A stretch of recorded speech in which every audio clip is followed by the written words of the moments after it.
bit here. We saw that while applying these jets, we can also make the wave lower at this fall. And the transfer towards the airfoil can be done by doing basically the same thing. You've got here a blowout channel, little blowout devices, where you blow into the low momentum fluid. There would be a separation here on this airfoil because the flow is turned by a very high amount, so you have got this pressure gradient, and just by blowing the flow keeps attached, and therefore you can do the turning of the flow. Otherwise the flow just wouldn't follow the geometry. And then you have these sensors, you can have at these locations just to sense if the flow is attached or not. And this, you can see here the feedback loop sensors towards control and actuators. And did the TU fill in, I don't want to drag you away for too long, but did the TU fill in and say what kind of sensors they use for measuring the pressure there? Because it's quite a small position, and I guess it's in the compressor, so it's not too hot, but still. To be honest, I don't remember for this example. Yeah, we'll see that later. Here it's just a small example to show the transfer from this basic experiment to the real application. Okay. So here's the principle of this microflow control. We saw that while having a low energy input, so inducing small scale disturbance, this can lead to a really fluid dynamic effect and control fluid dynamic instabilities.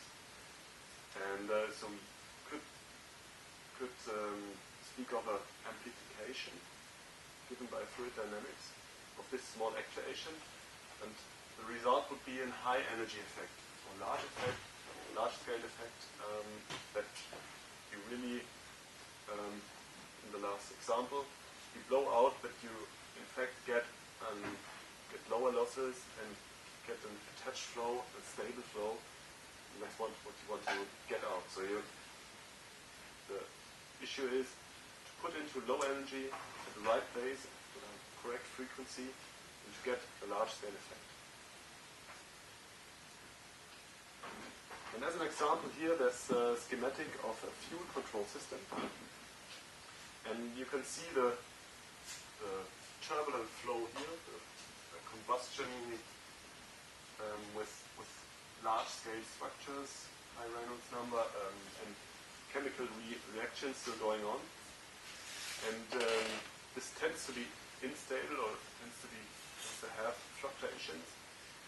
And in this control system drawn here, there's a main fuel flow, which is always actuated, always active.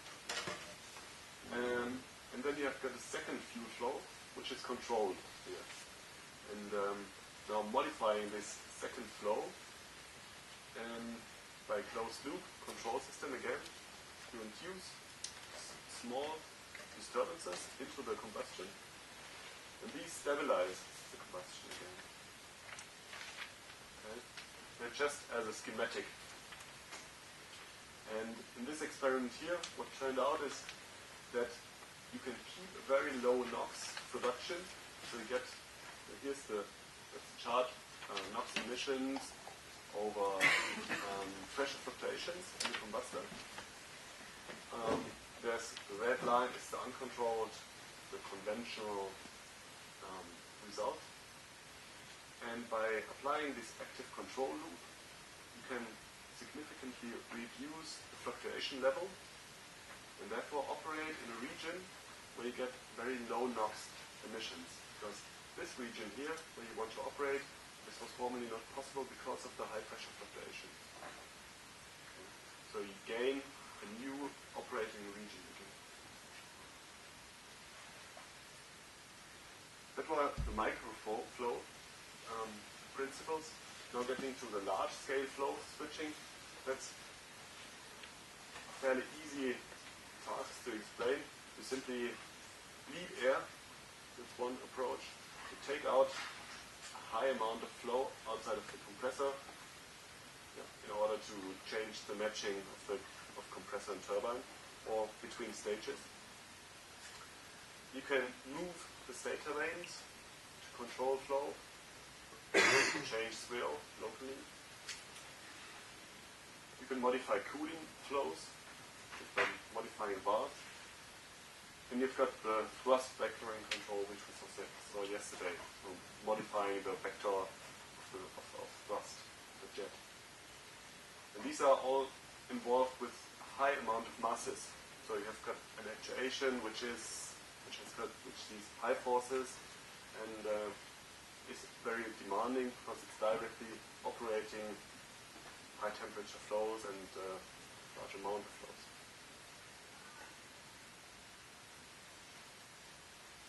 The third principle is mechanical manipulation.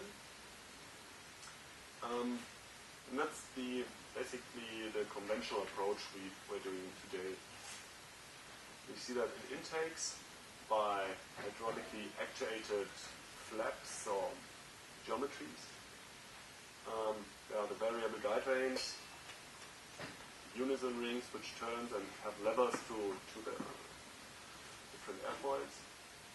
The nozzles which are open and closed by a really complex mechanic, and the tip clearance control system by modifying all the geometry of the turbine casing. As an example here, the variable nozzle from Pratt & Whitney for a military jet engine. And you can see that there's a large amount of mechanics involved, even though that's proven to be reliable and very effective as well.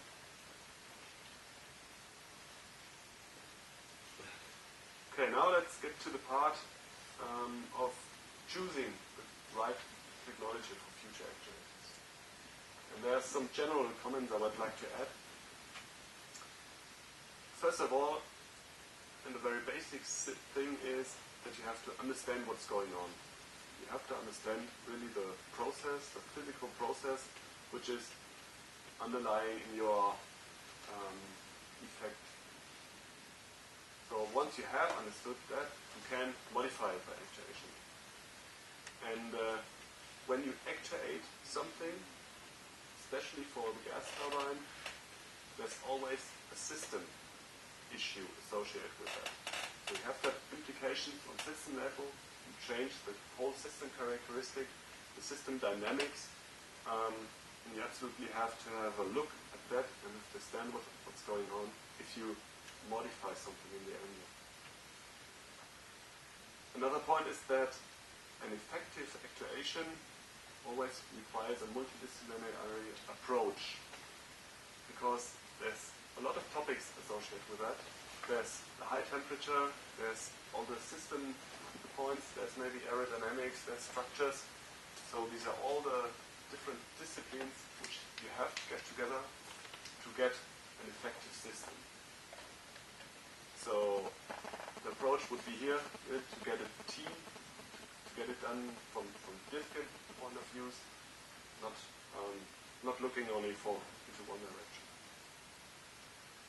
And another point here is what I showed already. You have to apply a small change and look for large effect. So that's the basic principle of do it in an intelligent way, not really to do large scale actuation, but do it on a micro size, do it locally, and do it in the right manner. So as I said, if you choose the technology, you have first to understand the process. You can do it by looking at test data. You will have to look at simulation models to simulate what you want to actuate. Then you have to gather all your requirements from the operating environment, from the terms of actuation, from the power demand of the actuator. You have to gather all that. And then consider also the system aspects. So you have to look at what's going on in your component, how the characteristic will change. You have to assess the losses and temperatures, and you have to integrate the actuation mechanism into the components. And therefore, it's important to know how much weight you induce, what power demand you have, all these system aspects. And another important thing is business case, the business issue. All the costs associated with the actuator, the maintenance work, the effect on reliability, all that's business side. There's a catalog of requirements you have to look at when you evaluate your method of actuation. There's force you need to understand, energy density and stroke of the actuator, then speed or repetition rate, so at which frequency you need to operate, how you get the energy, on which type of energy you get into the actuator, the resolution and controllability of this actuator, and all the support system, of course, so how you integrate the actuator into this environment, and then assess, of course, the operating environment itself. On the business side, there's, of course, cost. The simple cost of the actuator. There's also the cost of ownership. So already here, maintaining the actuation mechanism and the reliability, service requirements, important thing, and the environmental impact. Now, very generic actuator requirements come already from the environment the actuator is operating in. And it's the same thing as for sensors.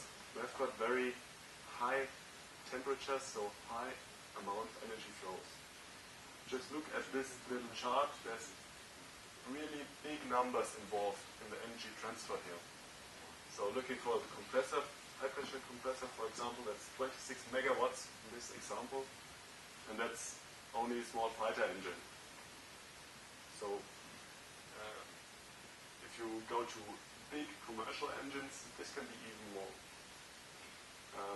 Here the afterburner, of course, with a very high amount of energy, 200 megawatts put into this region. So you can imagine that's not really the environment you want to put a really tiny and delicate electronic component into.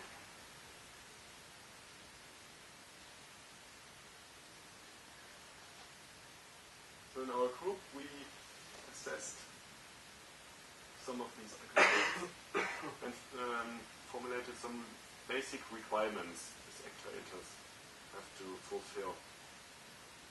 They are given in these tables. I don't want to go through all that, but I think they're in your notes. And also I would like to invite you to look at the report, which is on the website, to have a closer look for the specific actuation technology you want to go for.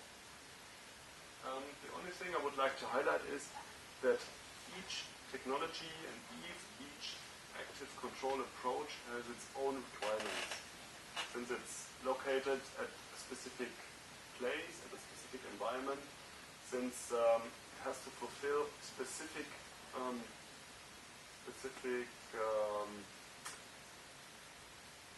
actuation mechanisms. So it's very important to have the specific look at that. So that's for different systems here now, large-scale flow switching, geometry control, and vibration clearances. Okay. So now I would like to get to the part of emerging technologies for future developments. See some future aircraft developments here. So really look into the future of how and where we are going